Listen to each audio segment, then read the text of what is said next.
People seem to think that Indians are stoic with a deadpan and just sit there and think about the good old days. But actually, they're humorous people. They're very humorous people. Crow Indian Tribe War Chief Joe Medicine Crow. Today on Now I've Heard Everything, I'm Bill Thompson.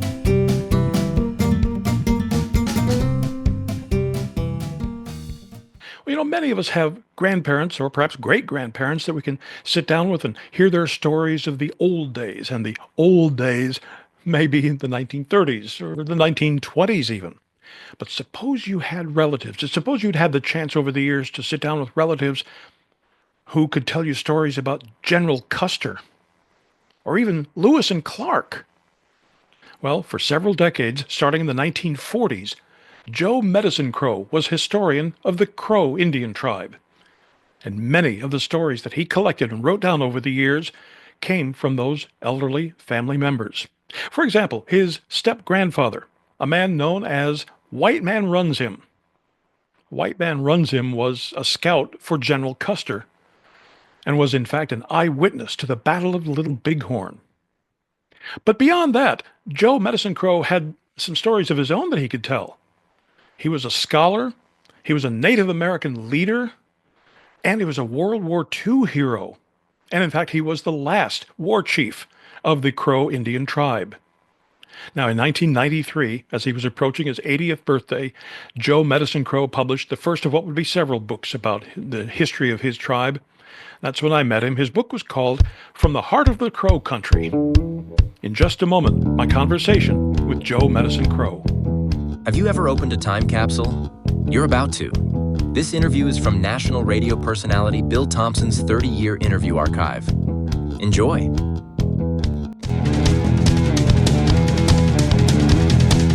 So here now, from 1993, Joe Medicine Crow. Over the years, many non-Indians have come to the reservation asking questions and so forth and go and write books about us. It's been going on for a long time. Now the time has come when some of our people, especially our younger members of the tribe, think that we should start telling our own story. So I've decided to start writing after I retired from the Bureau of Indian Affairs in 1982, and this is my first book. This is going to be the first of several, I hope? Yes. I signed a contract to do 4 of these small books. And the reason why I decided to write the book, it's rather funny in a way, that one of my professors at a couple of the universities I've studied would often say to us students, don't read good books. Said that several times. Then he says, I'll tell you why. Life is too short to read good books. There are many good books. So read only the best. So I've been looking for that best book. Got tired of looking, decided to write it myself. So I come up with this little booklet here. I signed the contract to write 4 of them. I told my publishers it's going to be short. I don't want a huge book. Big books scare people, turns them off. Besides, they're expensive. So I'll tell you what I'll do. I'll write 4 short books. Also, I will not use any documentation, footnotes, and all that.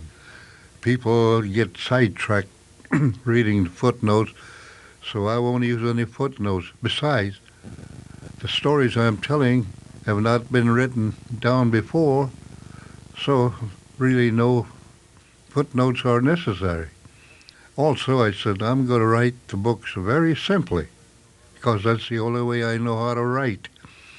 And so simple that little grade school kids, little brownies, Boy Scout, old cowboys who've had only first, second grade education, old Indians, the same way, very little education, can read my books and understand them. Also, at the same time, I will present my subjects especially the more scientific type subjects, in such a way that professors, college professors, can read them and appreciate them.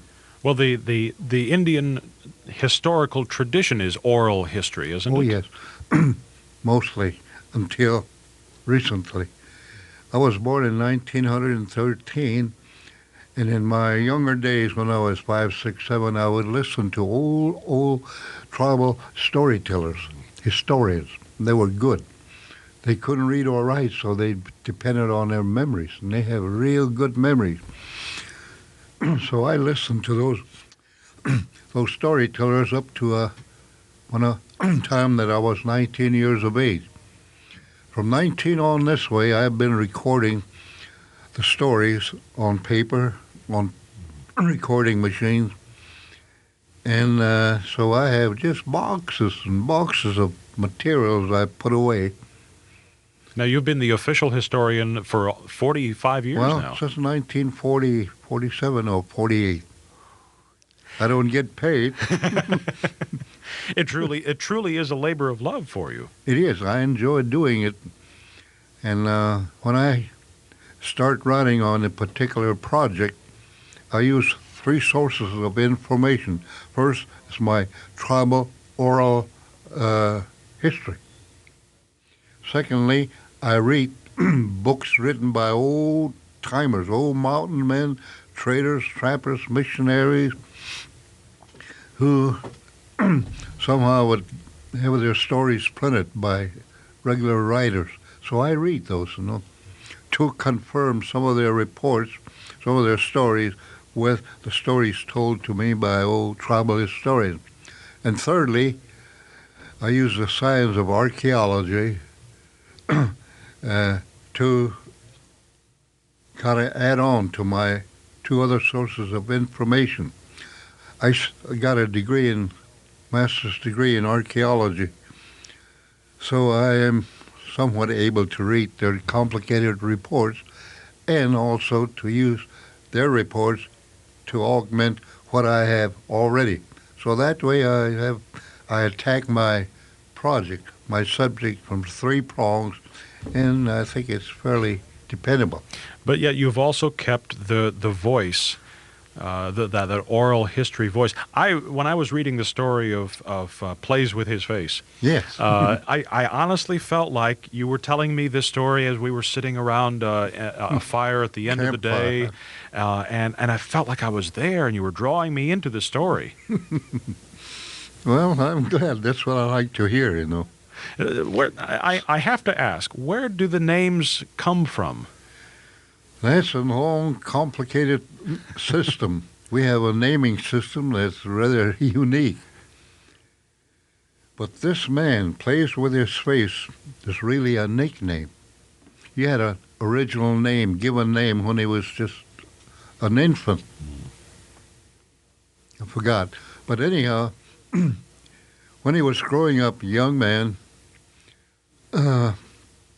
he would fast out in the hills and finally had become a medicine man. He had great mystical powers as a warrior. So he would paint his face every day, several times a day, his war paint and other paints, several times a day. He kept doing that, so people nicknamed him, oh, he's playing with his face, plays with his face.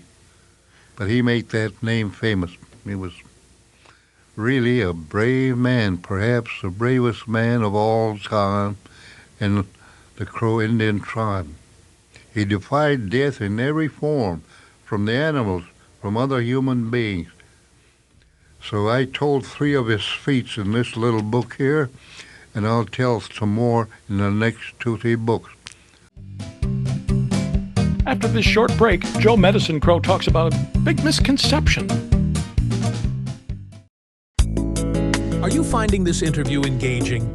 Curious about the book we're discussing? Simply click the link in our show notes or visit our website, heardeverything.com, to get your copy. When you shop through our affiliate links, you're not only enjoying great content, but also supporting this podcast. Thank you for your support.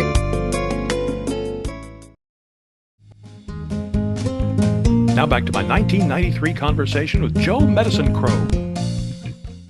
I've told a story of a man called Wise Man. Wise Man, that's his name, because he was wise. And he also would control the elements about him, the animals, and other human beings with his intelligence. So I'll tell about that. Also, I would feature the story of a great man, a great chief, or a woman.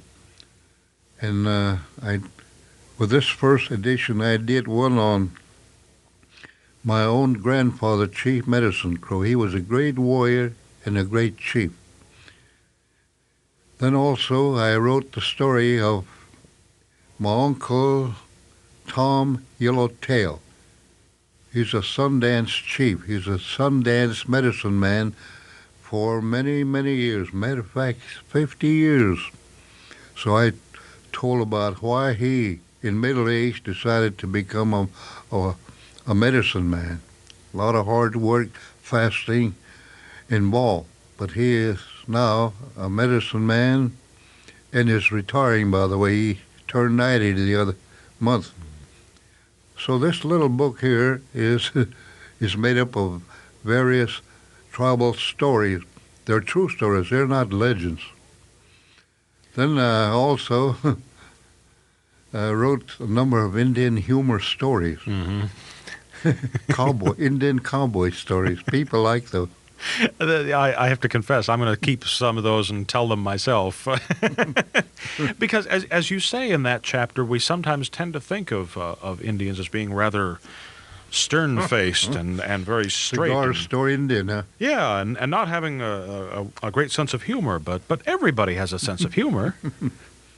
You got lots of humor goes on out in the reservation. You know, when we have get-togethers, intertribal powwows, men from different tribes get together. We sit under the shade of the big cottonwood trees, drink coffee, and tell stories, jokes, humor stories, and those stories would travel from one powwow to another, and pretty soon it's all over the Indian country. And like you say, people seem to think that Indians are stoic and with a deadpan and just sit there and and think about the good old days. But actually, they're humorous people. They're very humorous people. One time I visited a Sioux Indian on a Pine Ridge Indian reservation. And you know, he said, I went to a little powwow over here the other night, and they had a contest. Contest of who could tell the biggest Indian story lie, you know. Liars contest. $5 prize money. So I said, I entered. And one by one they would tell their stories, and finally it was my turn, the last one. So I got up and told this story. Said, early one morning I got up, went after my horses. The horses were way over there in the corner of the fence, so I walked over there, and there was a little draw over there, and as I was coming to that draw, I saw something moving around there, bouncing around. So I went over there and looked. Here, two snakes, great big bull snakes, fighting each other, and they wiggle around. Finally, one of them grabbed the other snake's tail and hang on, was biting on it. Then the other one swung around and got his tail. So they start holding each other's tail. Then when they wiggled, the circle would get smaller and smaller. It kept, the circle got smaller and smaller. Then somebody said, what happened? What happened? Oh, said, this snake ate the other one up, and this snake ate him up, and both disappeared. Said, I won $5. Logical, huh? It makes sense to me. Yeah. You have you've had all your life the rare privilege that so many of us now in 1993, when all of our families are so scattered all over the country, you've had the privilege of being able to speak all your life with people much older than yourself. To go back, you were only 2 steps away from things that happened in the early part of the 1800s. Absolutely. Now, my grandmother died in 1969 at the age of 105. She could take me way back to the mid-1880s. Then my great-great-grandmother died in 1932 at the age of 117. So she could take me clear back to Lewis and Clarkstown. So I've been lucky that people who in that position, that age period, to tell me old stories, take me way back. It's a shame that as a society we don't honor our old people like Indians do. Crows. With the Crow tribe, they honor the old people. It's called them elders. So I'm a tribal elder at the age of 80. But like you say, in the white man's society, we put our old people in rest homes. Forget about them. You know, it's sad when you think that we may put our parents in rest homes at age 65. Yeah. And Crow, at 65, you may have another 40 years ahead of you. Yeah, we get tired of the old people too soon now. Well, you probably got another 20 to 25 years of history keeping you yourself. Well, I guess that's just about it. And like you say, perhaps I started this a little too late, but young people are doing their own writing now. We have several of them on our Crow Indian reservation who are beginning to write stories. So I think they'll carry on. Joe Medicine Crow was awarded the Presidential Medal of Freedom in 2009. Now, he passed away 23 years after our interview in 2016 at the age of 102. Now, you can get your copy of From the Heart of the Crow Country by Joe Medicine Crow by tapping the link in our show notes, by clicking the link in the description below if you're listening to this on YouTube, or by going to our website, heardeverything.com. We may earn an Amazon commission if you make a purchase. HeardEverything.com is where you can also find my 1993 conversation with the first woman to be chief of the Cherokees, Wilma Mankiller. I think even my name conjures up visions of someone who probably rides to work on a horse. There are a lot of stereotypes about Native people. And my 2006 conversation with noted historian Nathaniel Philbrick. They did not come to America in search of religious freedom. They came so that they could do their own thing without anybody bothering them. Their worldview was, our beliefs are right, the rest of the world is wrong. And of course, we post new episodes of Now I've Heard Everything every Monday, Wednesday, and Friday, and you can find us everywhere you find podcasts. Thank you so much for listening. Next time on Now I've Heard Everything, do you remember a book a few years ago called Eats, Shoots, and Leaves? It was a great book for grammar Nazis, if you want to put it that way. So we'll revisit my 2004 conversation with its author, Lynn Truss. So many people now haven't been taught anything about grammar. They don't know how their language works. You see a bit of bad punctuation. You know what it means. You know that the person who's written this doesn't know anything about how the language works. That's next time on Now I've Heard Everything. I'm Bill Thompson.